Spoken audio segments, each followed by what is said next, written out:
हरे कृष्णा कृष्णा कृष्णा हरे हरे, हरे राम राम राम हरे हरे, हरे कृष्णा कृष्णा कृष्णा हरे हरे, हरे राम राम राम हरे हरे। हरे कृष्णा। तो हम लोग डिस्कस कर रहे थे, माता जी जितना बोले बोले, 5 मिनट 50 सेकंड टाइम था, हो गया। अभी हम लोग तात्पर्य का डिस्कस कर रहे थे कि निषेध द्रोणाचार्य क्या था। निषेध असली ब्राह्मण थे, लेकिन जिसके मारे गए। और अश्वत्थामा आततायी होकर भी बिना किसी अस्त्र के खड़ा था। नियम इस तरह है कि यदि आततायी अस्त्र रहित या रतबीन हो तो उसका वध नहीं किया जाना चाहिए। ये निश्चित रूप से ये सब अर्जुन की उलझने थी। जरा देखिए, ये है धर्म। अर्जुन ने अश्वत्थामा को क्यों नहीं मारा, सिर्फ रस्सी बांध के पशु की तरह क्यों लेके आया? क्योंकि अश्वत्थामा के पास कोई अस्त्र नहीं था। और ये धर्म का सिद्धांत ऐसा है कि अगर किसी के पास अस्त्र ना हो और उसको वध किया जाए तो व्यक्ति आततायी है। तो इस आधार पर अर्जुन भी आततायी होता अगर वो अश्वत्थामा को उस समय वध करते। फिलोसॉफी समझ में आ गया कि अर्जुन उसके क्यों बांध के ले आया। प्रभुपाद यहाँ पे तात्पर्य में बता रहे कि वो बांध के इसीलिए लाया क्योंकि 6 प्रकार का आततायी है, उनमें से एक है जो जिसके पास अस्त्र नहीं है लेकिन फिर भी उस पर आक्रमण करता है। तो अर्जुन के पास अस्त्र था और अश्वत्थामा के पास अस्त्र नहीं था, तो अगर उसको मारते तो अर्जुन भी तो आततायी हो जाता ना। लेकिन इसीलिए अर्जुन ने क्या किया, उनको रस्सी में बांधकर पशु की भांति द्रौपदी के पास ले। तो यही चीज यहाँ पे जो उल्लेखनीय योग्य है कि अर्जुन को अपने उस वचन का पालन करना था जिसे उसने द्रौपदी को सांत्वना देते हुए दिया था, और उसे भीम तथा कृष्ण को भी संतुष्ट करना था जिन्होंने अश्वत्थामा के वध की सलाह दी थी। तो ये दुविधा थी अर्जुन के समक्ष और इनका समाधान निकाला भगवान कृष्ण ने। तो ये सब घटना चल रहा है। तो अभी सूत गोस्वामी शौनक आदि ऋषियों को बता रहे इस घटना को लेकर। क्या बोल रहे हैं माता जी? पढ़िए आगे वाला नेक्स्ट श्लोक।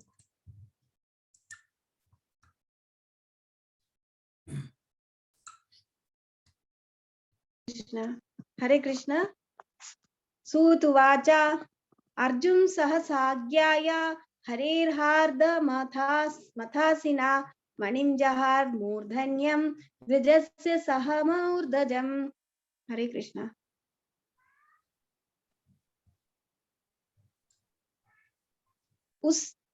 उसी समय अर्जुन भगवान की अनेकाधिक आज्ञा का प्रयोजन समझ गया और इस तरह उसने अपनी तलवार से अश्वत्थामा के सिर से केश तथा मणि दोनों पृथक कर दिए। तात्पर्य। हरे कृष्ण। विभिन्न व्यक्तियों के परस्पर विरोधी आदेशों का पालन करना असंभव होता है, अतः अर्जुन ने अपनी तीक्ष्ण बुद्धि से मध्यम मार्ग खोज निकाला और उसने अश्वत्थामा के सिर से मणि पृथक कर दी। यह उसका सिर काटने जैसा ही था, फिर भी व्यवहारिक रूप से उसकी जान बची रही। यहाँ पर अश्वत्थामा को द्विज कहा गया है। निस्संदेह वह द्विज था, लेकिन वह अपने पद से गिर चुका था, इसलिए उसे उचित ही दंड मिला। यस।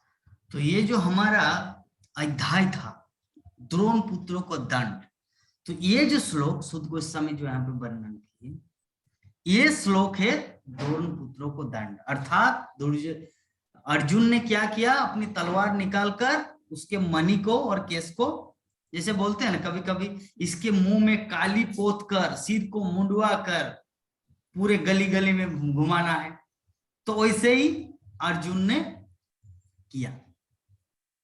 जो मणि था अश्वत्थामा का, ब्राह्मण का मणि, केस, वो सबको मुंडन कर दिया। तो इससे एक तीर में दो शिकार हुआ। क्या? द्रौपदी की भी आज्ञा हुई कि उसको मारे नहीं, और भीम का भी इच्छा पूरा हुआ। क्या? भीम चाहते थे कि उनको मारे, तो ब्राह्मण को अपमान करना और मारना दोनों एक समान होता है, बराबर। है ना, बराबर होता है। तो यही चीज मतलब अर्जुन ने किया। तो यही होता है कृष्ण भक्त की पहचान। जो कृष्ण भक्त होते हैं ना, वो इतना बुद्धिमान, इतना चालाक, देश काल पात्र, किस समय क्या करना है उनको पूरा 100% नॉलेज होता है, क्या करना है देश काल पात्र अनुसार, है ना। हम लोग देखे ना श्रील प्रभुपाद के जीवनी में कि प्रभुपाद ब्राह्मण दीक्षा दिए थे एक भक्त को, और क्लास चल रहा है, 10-20 हजार लोग प्रभुपाद का क्लास सुन रहे हैं। तो जो माइक है, माइक्रोफोन, वो बार बार नीचे गिर रहा है।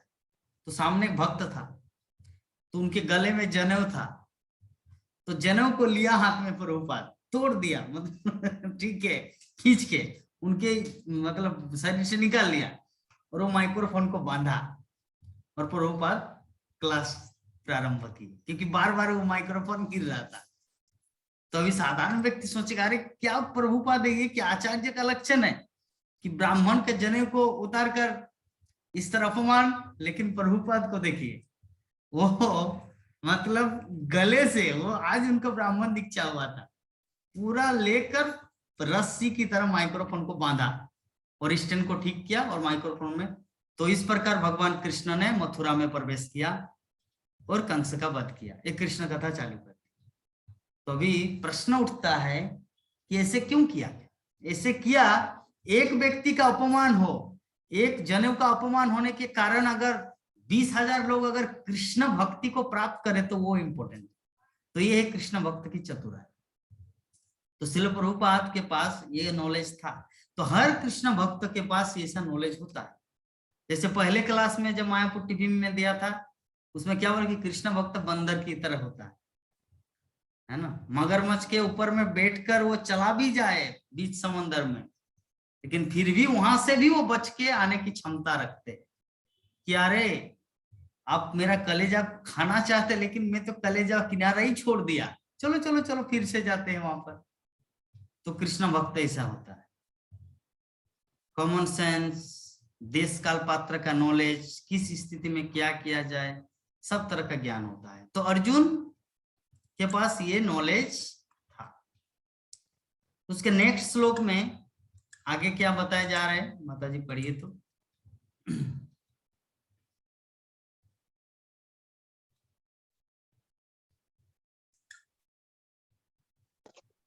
हरे कृष्ण। विमुच्य रशनाबंधम बालहत्या हत प्रभम तेजसा मणिना हीनम शिबिर अनिर्यापयत्। शिबिरात निरापयत्। हरे कृष्ण। बाल हत्या के कारण वह अश्वत्थामा पहले ही अपनी शारीरिक कांति खो चुका था और अब अपनी शीर्ष मणि खोकर वह शक्ति से भी हीन हो गया। इस प्रकार उसकी रस्सियां खोलकर उसे शिविर से बाहर भगा दिया गया। हरे कृष्ण। तात्पर्य, इस प्रकार भगवान कृष्ण तथा अर्जुन की बुद्धि के कारण अपमानित अश्वत्थामा एक ही साथ मारा भी गया और नहीं भी मारा गया।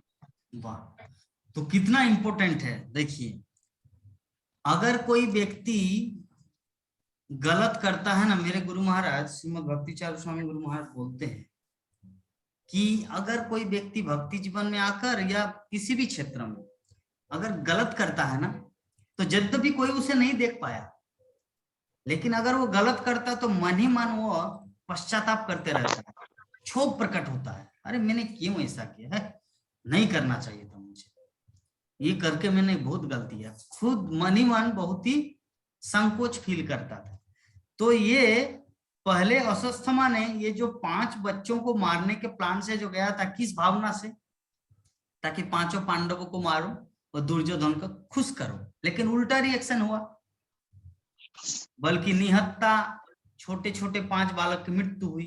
तो जिसके कारण ये पश्चाताप, ये दुख सोचते सोचते अश्वत्थामा की शारीरिक कांति खो चुका था, और अब उनके जो एक शीर्ष मणि था, मणि खोकर वो शक्ति से भी हीन हो गया। इस प्रकार उसकी रस्सियां खोलकर उसे शिविर से भगा दिया गया, है ना। तो मान लीजिए कि मीटिंग है, एक मीटिंग हॉल है, और वहां से कम 10-15 व्यक्ति है, और वहां से अगर उनको अपमान किया जाए, है तुम्हारा कुछ क्वालिटी नहीं, जाओ यहाँ से, भागो, तुमको कौन बुलाया, यहाँ पर निमंत्रण दिया था क्या, शादी के यहाँ पे मंडप में आके डिस्टर्ब करते, तो कैसे होता है। ऐसा ही घटना मुझे याद आ गया इस संबंध में। गांव का नियम है ना, 17 साल पहले की बात है, कहीं पर क्या, हमारे गांव में एक भोज का आयोजन किया गया था, एक व्यक्ति मरा था, एक व्यक्ति मर गए थे। तो भायाद होता है ना, भायाद, विश्वनाथ प्रभु समझ रहे, भायाद, ये उनका भायाद है, और उनका भायाद, वो कुटुंब है, ये भायाद है। भायाद मतलब चाचा, जेठा, मतलब उनका बाबा का ये पूरा एक गुट, एक समाज, उसे कहते हैं भायाद।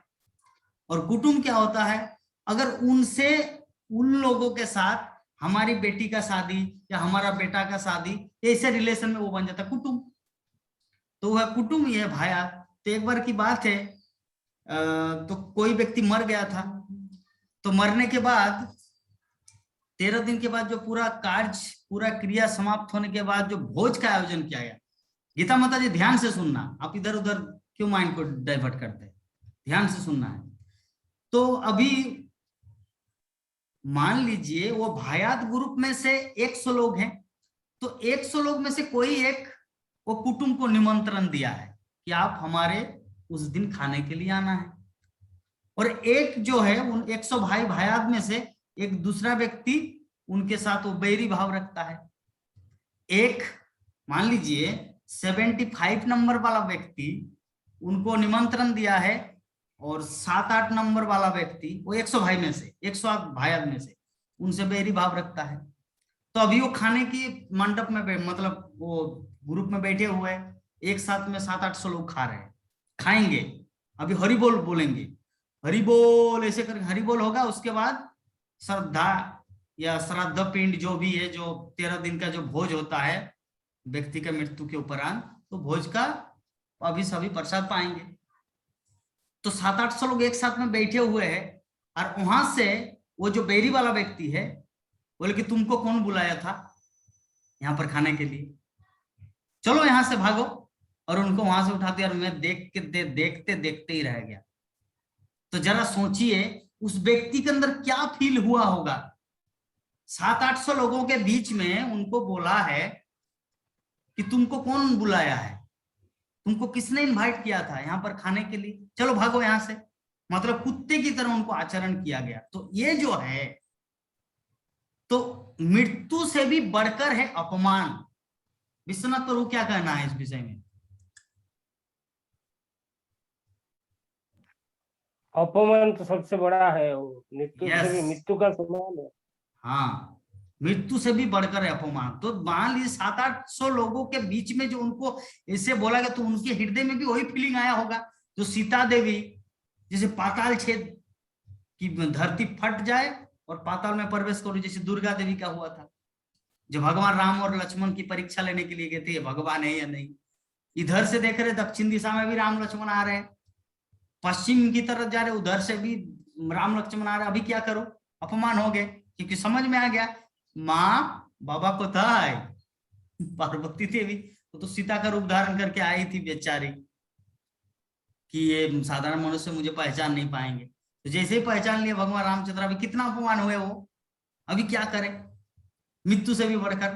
तो ऐसे ही तो भीम का भी प्रसन्न, यहाँ पे श्रील प्रभुपाद तात्पर्य में लिख रहे हैं अंत में, कि इस दृष्टिकोण से एक ही साथ अब अश्वत्थामा मारा भी गया और नहीं भी मारा गया, है ना। मतलब नहीं भी मारा गया मीन्स द्रौपदी की बात को अर्जुन ने सिद्ध कर दिया, और मारा गया मीन्स अपमान करके उनको भगा दिया, मीन्स भीम की इच्छा को पूरी किया।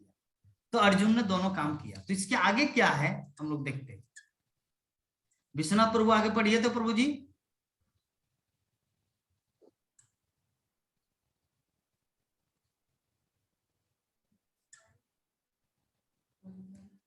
आपका अनम्यूट है, म्यूट है, म्यूट।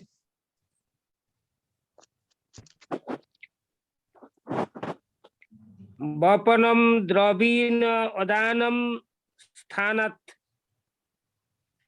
निर्जापनम तथा एष एष ही ब्रह्मबंधुनम वध न अन्न अस्ति दोहिक। अर्थात इसमें अनुवाद में बोल रहा है मस्तक मुंडन करके उसके सिर के बाल मुड़ना, उसके सिर के बाल मुड़ना उसे संपदाहीन करना तथा उसे घर से भगा देना, ये हो ब्रह्म बंधु के लिए निश्चित दंड है। शारीरिक वध करने का कोई विधान नहीं है। यस, तो ब्राह्मणों को ये हाथ लगाना, स्पर्श करना, तलवार से वार करना, इसका कोई जरूरत ही नहीं होता। ये ब्राह्मण इसे कहते हैं ना, जो एक जो कहावत है कि लात का भूत बातों से नहीं मानता, मीन्स लात किसको दिया जाना चाहिए? जो भूत है, मतलब शूद्र है, मूर्ख है, जो गधा है, उसको बातों से समझाया नहीं जाता। लेकिन ब्राह्मण इतना बुद्धिमान, इतना विद्वान होते हैं ना, उसको थोड़ा सा इमोशन टच होता है ना। जैसे हमारी गीता माता जी जो 7-8 महीना पहले जो थोड़ा बोलते कि माता जी क्या आपको पढ़ना भी नहीं आता, कितना वो मतलब हार्ट फील किए थे, कितना दुखी हो गए थे। तो ब्राह्मण जो होते हैं ना, जो बुद्धिमान होते हैं ना, उसको हाथ से टच करने का जरूरत नहीं होता, जस्ट एक इमोशन क्रिएट, एक सेंटिमेंट में लग जाता ना थोड़ा दुख, वो भुला नहीं पाते। तो ये है यहाँ पर शुद्ध गोस्वामी बता रहे हैं कि ये जो ब्राह्मण पुत्र ब्रह्म बंधु के लिए निश्चित दंड है, इसके लिए हाथ उठाने का कोई जरूरत नहीं है। उसे बस सिर के बाल मुंडवा दिया, संपदाहीन कर दिया, घर से भगा दिया, तो यह ब्रह्म बंधु के लिए निश्चित दंड। शारीरिक वध करने का कोई विधान नहीं है। 58 नंबर श्लोक में क्या बता रहे? प्राण मोहन प्रभु जी पढ़िए तो।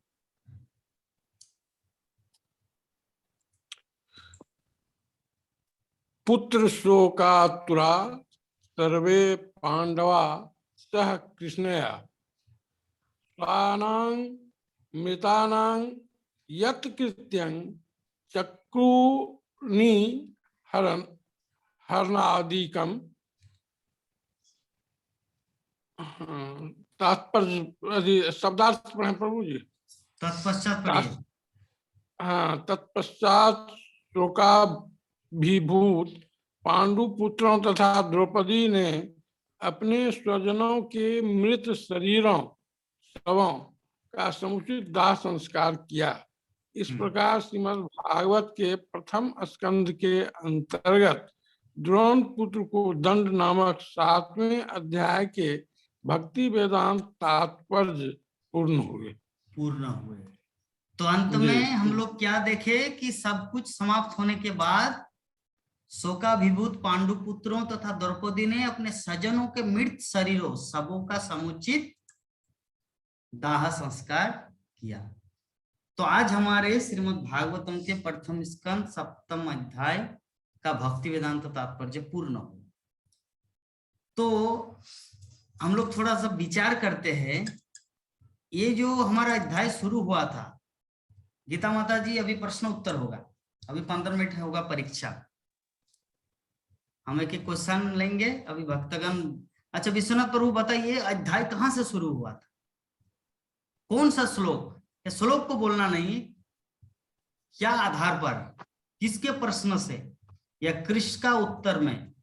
आप बुक भी देख सकते हैं, कोई बात नहीं, बुक भी सामने है, कोई बात नहीं, आप बुक भी देख के बोल सकते हैं। ये अध्याय तो शुरू हुआ वो जो सुखदेव जो इसको बताया ना, जो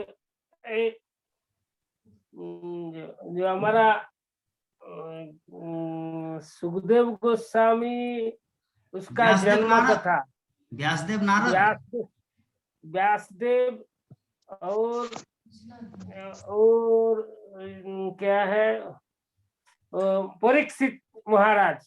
हाँ। ये परीक्षित महाराज का जन्म कथा, कर्म तथा ये सब पहले से यही विवरण आया है। ये ये सब विवरण में व्यासदेव का कथा तो पहले, इसका पहले वाला उसमें व्यासदेव तो उसमें पहले हो गया। इसमें सुखदेव गोस्वामी का जन्म, कर्म तथा उसका जो ज्ञान, वो जो राज्य पाठ ये सब चला रहा था, तो उसका बारे में पहले परीक्षित महाराज का कथन हुआ है। इसमें वही शुरू हुआ है। फिर अच्छा, परीक्षित महाराज का बाद जब आए, तो परीक्षित महाराज का बाद वो व्यासदेव का भी बात आए।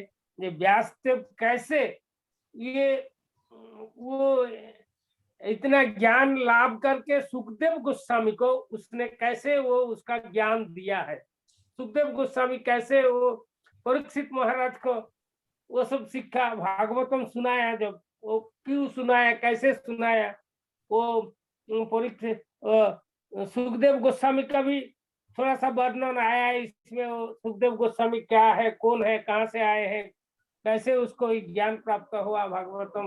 भागवतम का ज्ञान उसको व्यासदेव से जो मिला है, कैसे उसका व्यासदेव उसका पुत्र, व्यासदेव का पुत्र का रूप से सुखदेव गोस्वामी को ये सब ज्ञान मिला, ये तत्व कथा मिला। तो वो तत्व कथा उसने सुखदेव गोस्वामी को बताया, कैसे सुखदेव गोस्वामी, फिर सुखदेव क्यों ये हमारा सुखदेव गोस्वामी परीक्षित महाराज को क्यों ये सब सुनाया, क्योंकि ना परीक्षित महाराज का जब वो 7 दिन का अंदर उसका मृत्यु होगा, किसने अभिशाप दिया, साप दिया, ये सब इसमें इस अध्याय से ये सब शुरू हुआ। वो तो ये साप, वो उसको साप दिया, 7 दिन का अंदर उसमें सांप में सर्प दंशन से उसका मृत्यु हो जाएगा। जब उसको पता चला तो परीक्षित महाराज फिर उसका उपाय ढूंढने लगा। मतलब पूछा, सब साधु संत भगवान जितना भी है भक्तों सबको पूछने लगा। वो बड़ा बड़ा मुनि ऋषियों के पास गया, तो किसी ने बहुत सारा उपदेश दिया, बोला ऐसा करना है। किसी ने बोला तब तक गरम तावा में सो के रहना है, ऐसा उसको बहुत सारे लोग दिया। फिर आखिरी में सूत गोस्वामी, आखिरी में सुखदेव गोस्वामी उसको बोला, सुखदेव गोस्वामी परीक्षित महाराज को बोला जे ठीक है भागवतम सुनना है। भागवतम पाठ उसने सुनने लगा। इसका बाद परीक्षित का जन्म का कथा थोड़ा सा आया है उसमें। परीक्षित वो फिर द्रोण पुत्र का फिर इसका बात आया, मतलब अश्वत्थामा का बात आया। जब ये लोग कुरुक्षेत्र में सब पराजित हो गया, सब मतलब मर गया, सिर्फ दुर्योधन, पंच पांडव और अश्वत्थामा जब था, ये उस समय वो दिखाया इसमें। तो फिर वो उस समय दुर्योधन का था उरु देश में उरुभंग हो गया था, तो वो खड़ा हो नहीं पा रहा था, उसको कष्ट हो रहा था। तो द्रोण पुत्र जो अश्वत्थामा, उसके लिए द्रौपदी का 5 पुत्रों को वो सिर काट के उसको दिया, जो पंच पांडव का सिर काट के लाया, ऐसा उसको दुर्योधन को बताया। तो दुर्योधन उसको देखा ये 5 ये पंच पांडव नहीं है, पंच पांडव का पुत्र द्रौपदी का 5 पुत्रों का सिर काट के लाया। फिर वो भत्सना किया इसको, अश्वत्थामा को बोला ये आपने क्या किया, ये सही ठीक नहीं किया। तो ये द्रोण पुत्र का बात यहाँ से आया। तो ये उसका बाद ये द्रोण पुत्र का भी दंडित कैसे करना है, क्या क्या दंड देना है, उसने फिर दंड देने का बात आया। जब तो क्रोधित हो गया ना सब, शोकातुरा द्रौपदी को अर्जुन भी बताया जे मैंने जिसने ये हमारा 5 पुत्रों को वध कर सिर काट के लेके आया, मैं उसको वध करके आपका बांध के आपका पास लेके आऊंगा। आप उसका सिर पे खड़ा होके आपका जितना भी आपका पुत्र को दाह करके आके उसका सिर पे खड़ा होके आप शुद्ध हो गए। शुद्ध होने के लिए उसको बता रहा है, ऐसा अर्जुन ने ऐसा बताया। फिर उसने अश्वत्थामा के पीछे अस्त्र लेके जैसे निकाला, तो अश्वत्थामा भागने लगा। अश्वत्थामा भागते भागते उसको याद आया, अरे मेरा पास तो एक बहुत बड़ा अस्त्र है, शस्त्र है, ये ब्रह्मास्त्र, ठीक है, मैं क्यों भागूं? मैं वो भागते भागते वो तब फिर प्रतिरोध करने का कोशिश किया, और जब उसने उसका वो जो ब्रह्मास्त्र, ब्रह्मशिरास्त्र, जब उसने मंत्र जाप करके, मंत्र से उसके जागृत करके, मंत्र जाप करके जब उसने छोड़ने लगा, तब अर्जुन भी भयभीत हो गया। लेकिन उसने अपना जैसा अश्वत्थामा खुद को बचाने के लिए शस्त्र ढूंढा, शस्त्र ढूंढ के वो ब्रह्मशिरा शस्त्र छोड़ने के लिए सोच रहा है, तो ऐसा अर्जुन ने लेकिन कृष्ण का शरण किया। अर्जुन ऐसा, वो भी उसका पास भी ऐसा अस्त्र था, लेकिन उसने वो सब सोच के वो भगवान को शरण किया, भगवान को शरण करके उसको उससे उपदेश मांगा, जो क्या करना है इस सिचुएशन में। उसने ऐसा ब्रह्मशिरा अस्त्र छोड़ रहा है तो उसको क्या करना है, तो फिर भगवान ने तो उसको बताया, जो ठीक है, आपका पास तो शस्त्र है, आप उसको प्रतिरोध करो, आप उसको फिर से कंट्रोल में लो। फिर ये अश्वत्थामा, उसको ये ज्ञान नहीं था, छोड़ने का ज्ञान था, लेकिन उसको वापस लेने का, वो ब्रह्मशिरा अस्त्र वापस लेने का ये मंत्र उसने नहीं जानता था। तो अर्जुन को जब कृष्ण ने वो उपदेश दिया, तो उसने वो शस्त्र फिर वो ब्रह्मशिरा अस्त्र को प्रतिरोध करने का अस्त्र अर्जुन का पास था, उसने प्रतिरोध किया और वो अस्त्र विफल हुआ। तो ये ऐसा करते, लेकिन अभी उसका बाद ये अभी जो अभी तो 2-4 दिन में जो हुआ है, ये दंडित, ये द्रोण पुत्र अश्वत्थामा, ये द्रोण पुत्र ब्रह्मपुत्र ब्राह्मण पुत्र है, इसको मानना नहीं, ये इसको वध नहीं करना है, ऐसा चल रहा था। फिर आखिरी में कौन क्या बोल रहा है, भीम बोल रहा है नहीं, इसको वध करना चाहिए, बाकी सब और चतुर्ब्रह्म जो पांडव है, मतलब युधिष्ठिर, अर्जुन, नकुल और सहदेव सब बोल रहा है, कुंती, द्रौपदी, ये सब बोल रहे हैं नहीं, ब्राह्मण पुत्र इसको नहीं मारना है, इसको वध नहीं करना है, वध करके पाप नहीं करना है, ये धर्म नहीं है, ये अधर्म हो जाएगा हमारा। भीम बोल रहे हैं नहीं, इसको मारना चाहिए, वो हमारा 5 पुत्रों को मार दिया। लेकिन फिर आखिरी में ऐसा होते होते भगवान ने उसको ये बता रहा है, जो ठीक है कैसे मारेंगे। तो फिर भगवान ने ये सब लोगों का सुनने के बाद बोल रहा है, जो ये आतोताई है, किसको आतोताई बोलते हैं, कौन आतोताई, कैसा कौन सा काम करने से उसको आतोताई बोलता है। वो 6 प्रकार का जो आतोताई है उसमें इसमें बताया है। तो ये आतोताई को वध करना चाहिए। कृष्ण भी अर्जुन को ऐसा परीक्षा करने लगा, अर्जुन को भी उसको उसकाने लगा, ठीक है तुम अश्वत्थामा को वध करो करके। लेकिन अर्जुन वो शास्त्रज्ञ, वो भगवान का एक लीला ही था, क्योंकि ना उसको परीक्षा कर रहा था, जो इसका धर्म ज्ञान कितना है, मतलब धर्म का बारे में इसका कितना है। लेकिन अर्जुन भगवान का बातों में भी आया नहीं, अश्वत्थामा को वध नहीं किया। वो अश्वत्थामा को फिर पकड़ के लाया, पकड़ के लाने के बाद तो फिर उसका चल रहा है, वो निशस्त्र था, तो इसलिए अर्जुन भी उसको बांध के लाया। बांध के लाने के बाद अभी अर्जुन जब उसको बांध के लाया, तब द्रौपदी बोल रहा है इसको छोड़ दो, इसको क्यों बांध के लाया, ये ब्रह्मपुत्र है, ये ब्रह्म बंधु होने से भी ये ब्रह्मपुत्र है। ब्रह्म बंधु का एक शब्द आया, जो ब्राह्मण होने से ब्राह्मण का कोई गुण जिसका नहीं रहता है, जिसका धर्म ज्ञान नहीं रहता है, जो ब्राह्मण का कोई भी गुण अर्जन कर नहीं पाते, तब ये ब्राह्मण नहीं है, ये ब्रह्म बंधु है।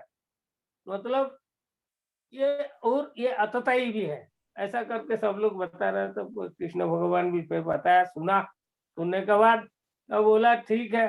फिर ऐसा एक मतलब निर्देश दिया, जैसे भगवान बोल रहे हैं नहीं, ब्रह्म बंधु होने से भी उसको वध नहीं कर सकते, नहीं करना है, और उसका पास में बोल रहे हैं जो आतोताई होने से उसको वध करना, मरना चाहिए। तो फिर अभी ये निश्चिंत नहीं हुआ अर्जुन भी, जो क्या करना है उसको, किंग कर्तव्य विमूढ़, मतलब वो उससे ठीक कर नहीं पा रहा था क्या करना है। भगवान का निर्देश ऐसा है, बोल रहा है ब्राह्मण पुत्र ब्रह्म बंधु होने से भी उसको नहीं मारना, और बोल रहा है जो आतोताई है और उसको वध करना चाहिए, उसको मारना चाहिए, ऐसा करके बोल रहा है। जब तक और अर्जुन ने उसका बीच से तो वही रास्ता निकाला, जो उसका जो मणि था, सिर में जो मणि था वो मणि अस्त्र से निकाल दिया, और उसका सिर का जो मुंडन, सिर का बाल जितना था वो सिर का बाल मुंडन कर दिया। ये करके यही अश्वत्थामा का यही शास्त्री हो गया ना। और बहुत सुंदर। अश्वत्थामा पूरा श्लोक, पूरा अध्याय को प्रभु जी संक्षेप में वर्णन कर दिए।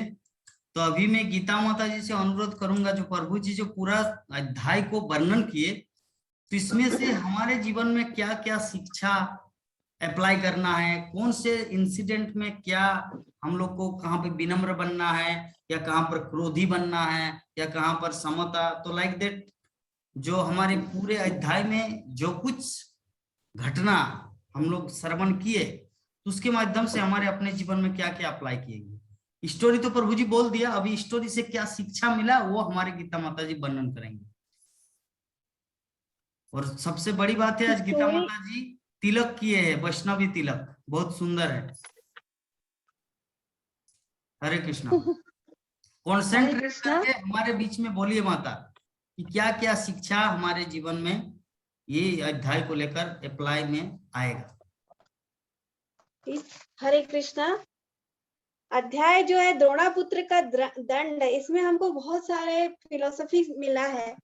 जैसे माया का कार्य, माया जो हमको भगवान के धाम से हम आए हैं, शुद्ध भक्त बन के हम आए थे, लेकिन जैसे हमारा पदार्पण यहाँ हुआ तो माया ने हमको दबोच लिया।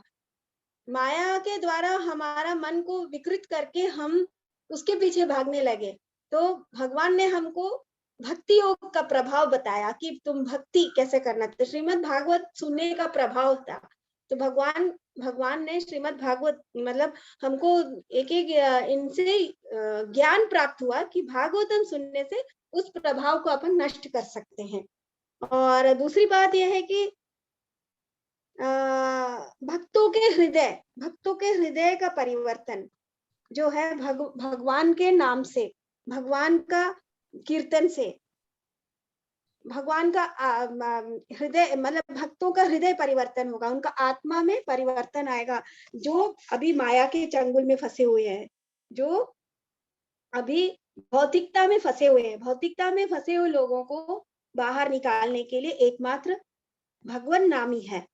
तो भक्तों का हृदय और आत्मा को शुद्ध करने के लिए बताया। और कुरुक्षेत्र के युद्ध में आगे क्या था, सभी एक एक युद्ध में हम लोगों को श्री कृष्ण ने शिक्षा प्रदान की है। भले उन लोगों एक एक लोगों का नाम है, जैसे पांडव हो या कौरव हो, हमारे अंदर ही पांडव भी है, कौरव भी है। हमारे अंदर जो पांडव है वो हमारे सद विचार है, और कौरव जो है हमारे दुर्विचार है।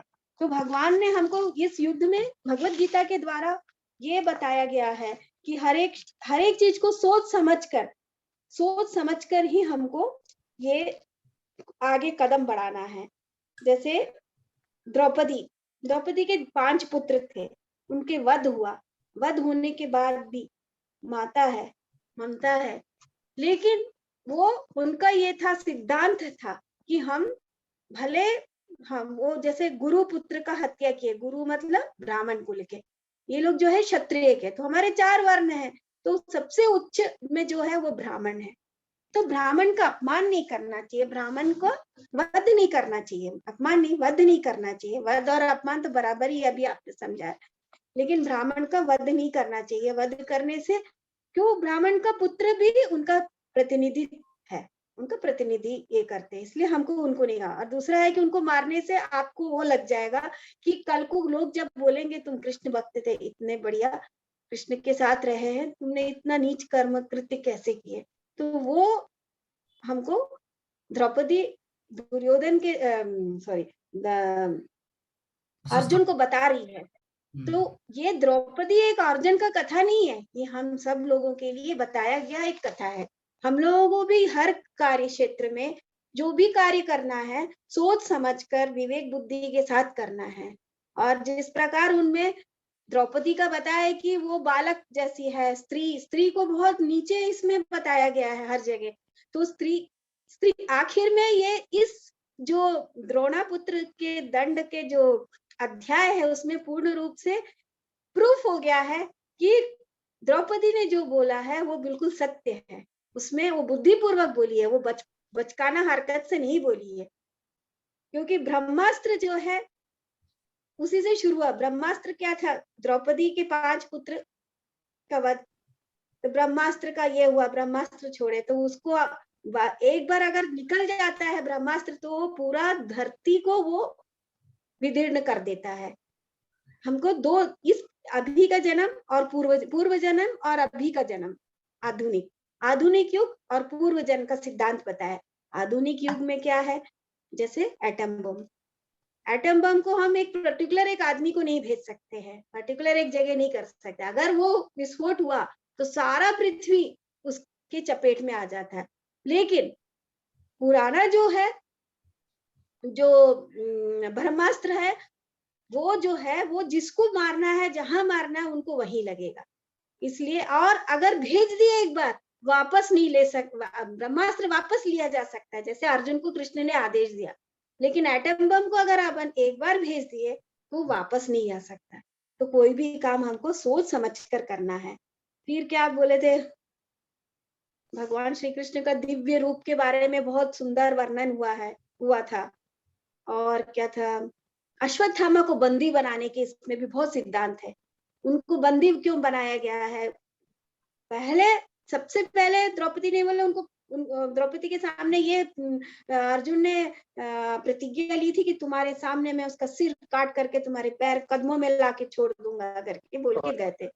लेकिन उनका जो बुद्धि है, जो बुद्धि का मतलब है कि जो निर्णायक शक्ति है, वो बोले नहीं।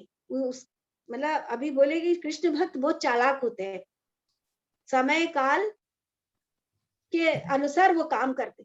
तो उसके अनुसार अर्जुन ने जी देश का पात्र, देश काल पात्र, हाँ देश काल पात्र के अनुसार ही कृष्ण भक्त अपना काम करते हैं। जैसे बंदर का बताए थे, अपना कलेजा लेकर के गया था मगरमच्छ के पीठ पर, तो कितने चालाकी से वो वापस आया। पेड़ के, अरे मैं तो भूल गया था, पेड़ पे लटका के रखा था, आपको पहले बोलना था ना, तो चलो वापस। और जैसे वापस किनारे में आया, कूद के झाड़ के ऊपर चला गया और बता दिया, आप क्या तुम तो पागल हो, तुमको तो मालूम नहीं है क्या है करके। मतलब 1 मिनट मुझे,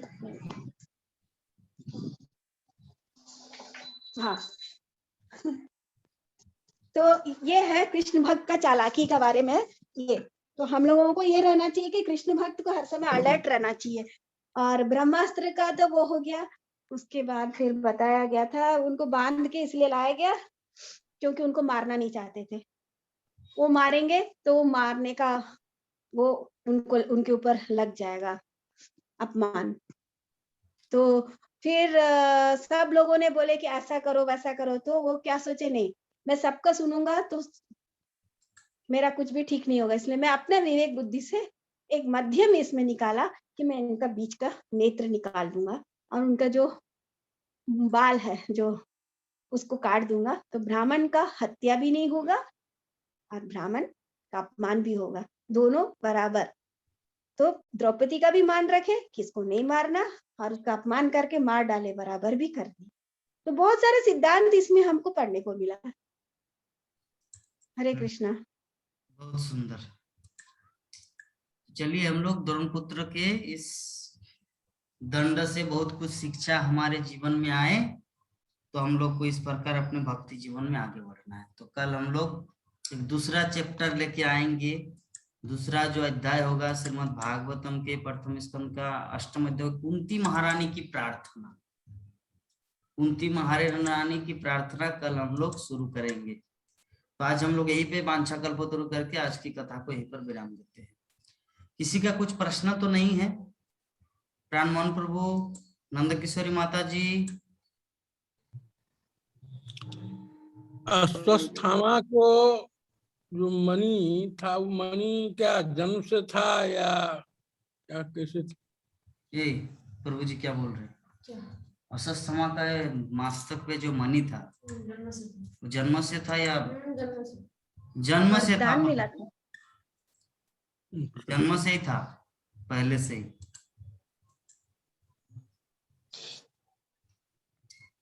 और कुछ